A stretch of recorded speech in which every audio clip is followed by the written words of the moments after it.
I'm standing inside one of my favorite places in the church, our prayer chapel.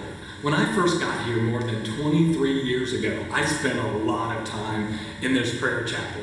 I wanted to point out 3 features that I found unique. The first are the prayer cushions. There are the kneelers. I needed them because I would fall to my knees at least once and basically utter a one-word prayer: God, help.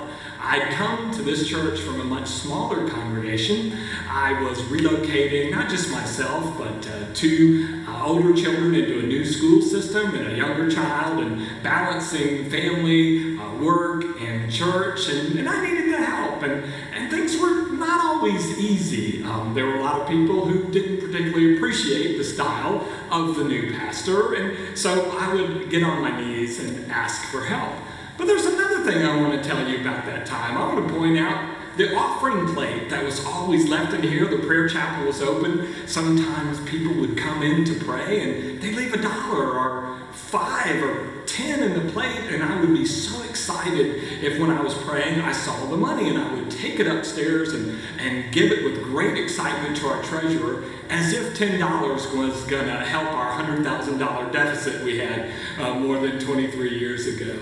And all these things, they weighed on me. And so I want to tell you about one other special thing in this room, and that's the stained glass window over here. It's about Michael fighting against the dragons in the book of Revelation and prevailing.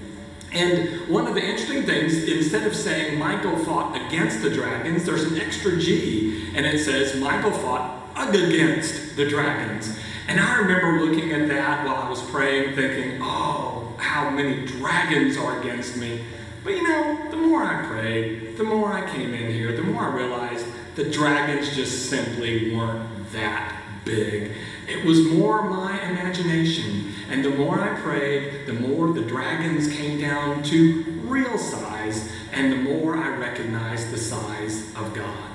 Now, I tell you all this because beginning September 9th, we're going to enter into our fall emphasis called Neighbor's Table. It's an invitation to all of us to engage more deeply with our church, engage our neighborhood, and engage our larger world.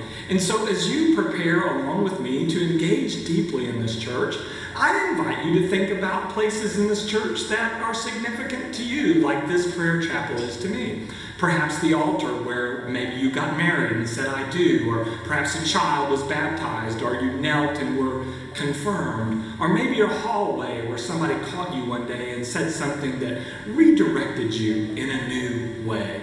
I would invite you to think about those places, and when you do so, I hope you'll do what I do here in the prayer chapel. I recall it and remember it with thanksgiving, and I say, thank you, God, for being there. But I also remember it with anticipation, because my sense is if God was there in the past, it's pretty likely God might still be there in the present and future. Why would God show up in the past and abandon us today?